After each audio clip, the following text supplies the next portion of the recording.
You got to be so pumped. And everybody at home has been pumped during this pandemic because they've had some great entertainment with Cobra Kai because it has been at the top of Netflix's streaming charts. So how does it feel to have fresh set of eyes, new audience there that you're able to discover during these times? It's awesome.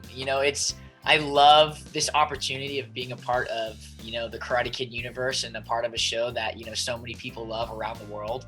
And it's really cool going from YouTube to Netflix and seeing the spike and, everyone talking about the show. It's awesome. I couldn't ask for anything else. Yeah, I think it's a little scary. I think, the show already felt big when we were on YouTube, and it felt like we had kind of found our home and figured, the show was going to be as big as it was going to get. And then the move to Netflix really blew it out of proportion. I don't think anyone could have expected the great turnout that we found. And I think a lot of it is due to the pandemic. I think a lot of it is due to people not really realizing that the show existed. I think, there's this kind of perfect storm that came together at the right time. I'm still a little scared, but ready to move on to the next chapter.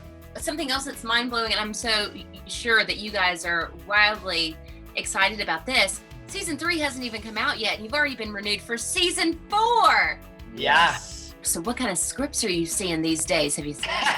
They know better than to give the two teenagers on the yeah, show. they would never trust us teenager. with any sort of pivotal information at all. That would not happen. We get out there and they do a puppet show replication of what's going to happen during the season, and that's it. They don't show us any scripts. I love it. Now, you guys have some intense fighting scenes in season 3. I thought season 1, 2, I thought they were intense. Season 3, y'all kicking it up a notch. So what does the training look like for some of those epic scenes, especially the one in episode 10? It's like, dun, dun, dun. It's great in town. Yeah, a lot of the training, honestly, is stretching. So much of it is stretching, and, we'll sit on a wall and put our legs up, and they'll come, the stunt coordinators will come by and just stretch your legs out, because you got to kick someone in the face. You got to be able to get your leg up there. And a lot of it is, working through the choreography and making sure that everyone has it down, especially for a fight like the episode 10 fight, where there's a ton of moving pieces. Everyone has to be as dialed in as they can. There's a lot of crazy stuff that happens in that episode 10 fight that I'm really excited for people to watch. The final cut is definitely super dope to see, and I guess being there on the day it was shot, it's crazy to think, and also it was filmed so long ago, like over a year ago. Yeah.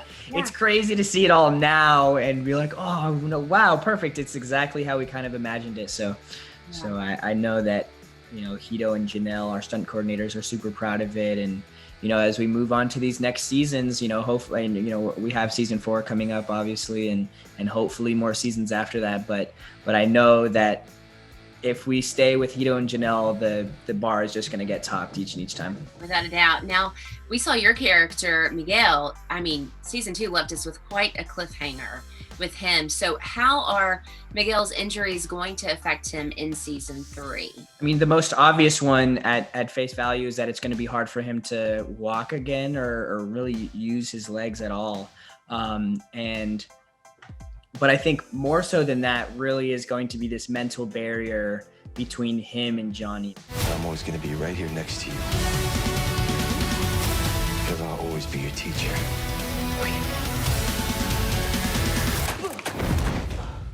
Oh, shit. It's all right. You felt like a champ.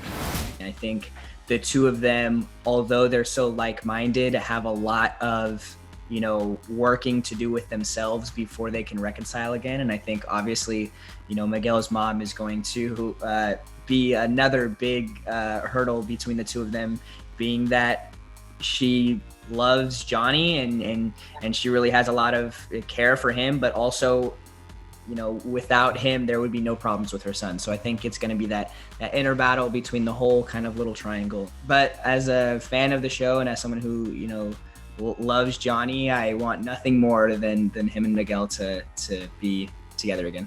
Okay, I gotta ask. Johnny and Daniel may or may not be coming to a truce this season and actually, being on the same page after 35 years. Mm-hmm. When you read how this could be playing out this season, what were your thoughts, guys? I'm just as anxious as everybody.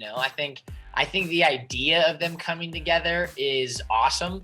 I don't know, like in practice, how successful they're going to be, because they're very much, they've been at odds with each other, you know, for the last 30 something years. So it'll definitely be interesting to see, you know, when that happens, but I'm all for it, you know. You're all for it? Oh yeah.